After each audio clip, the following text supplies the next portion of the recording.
ជំរាបសួរលោកស្រីប្រិមត្តរទស្សនិកជនដែលកំពុងទស្សនាការផ្សាយកម្មវិធី11នាទីពីអប្សរានៅពេលនេះម៉ោង3រសៀលពីនាងខ្ញុំខុនស្រីណ้อยសូមជូននូវមេតិការព័ត៌មានសំខាន់ដូចតទៅស៊ីម៉ាក់បញ្ចប់វគ្គវឹកវើត្រីភាគីជូនដល់មន្ត្រី VN Mark វៀតណាមដើម្បីពង្រឹងប្រសិទ្ធភាពបោះសម្អាតមីនតាមព្រំដែននៅសារប្រជុំសារមន្ត្រីដេជោសន្តិភាពខេត្តសៀមរាបអង្គភាពស៊ីម៉ាកាលពីថ្ងៃទី14ខែមីនាឆ្នាំ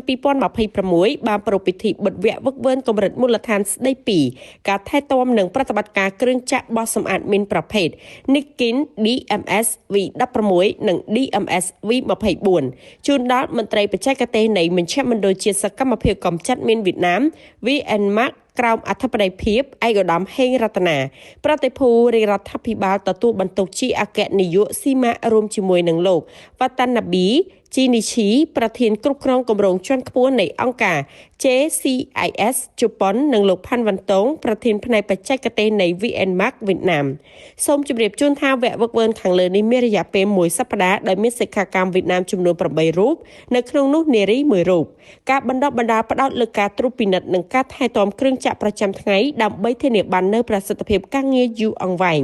ការបញ្ជាគ្រឿងចក្រ Niken DMS V16 ក្នុងការកាត់សម្អាតព្រៃនិងការវាយដីកំទេចមីនការលើកកម្ពស់ប្រសិទ្ធភាពបោះសម្អាតមីនថ្លែងនៅក្នុងឱកាសនោះឯកឧត្តមហេងរតនាបានកោតសរសើរចំពោះកិច្ចខិតខំប្រឹងប្រែងរបស់សិក្ខាកាមទាំងអស់ឯកឧត្តមបានបញ្ជាក់ថាការប្រើប្រាស់គ្រឿងចក្រធន់ធ្ងន់គឺជាកត្តាចាំបាច់ក្នុងការបង្កើនល្បឿនបោះសម្អាតមីនជាពិសេសនៅពេលធ្វើសមាហរណកម្មជាមួយនឹងក្រុមបោះសម្អាតដោយដៃនិងក្រុមសនៈឯកឧត្តមសង្ឃឹមថាបទពិសោធន៍និងនីតិវិធីប្រតិបត្តិស្តង់ដារ SOP ដែលទទួលបានពីកម្ពុជានឹងក្លាយជាជំនួយស្មារតីដ៏សំខាន់សម្រាប់ប្រតិបត្តិការបោះសម្អាតមីននៅក្នុងប្រទេសវៀតណាម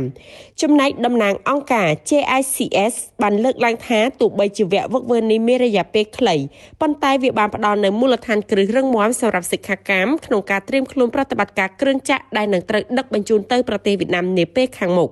គូបញ្ជាក់ថាចាប់តាំងពីឆ្នាំ2019មកអង្គភាពស៊ីម៉ាក់បានដើរតួនាទីយ៉ាងសំខាន់ក្នុងការចែករំលែកចំណេះដឹងដល់សិក្ខាកាមអន្តរជាតិសរុបចំនួន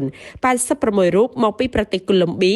ឡាវនិងអ៊ុយក្រែនការបញ្ចប់វគ្គវឹកវើនាពេលនេះគឺជាសក្ខីភាពនៃជោគជ័យនៃកិច្ចសហប្រតិបត្តិការត្រីភាគីកម្ពុជាវៀតណាមជប៉ុនក្នុងបុព្វហេតុមនុស្សធម៌ដើម្បីសុវត្ថិភាពប្រជាជននិងឈានទៅសម្រេចគោលដៅពិភពលោកគ្មានមីន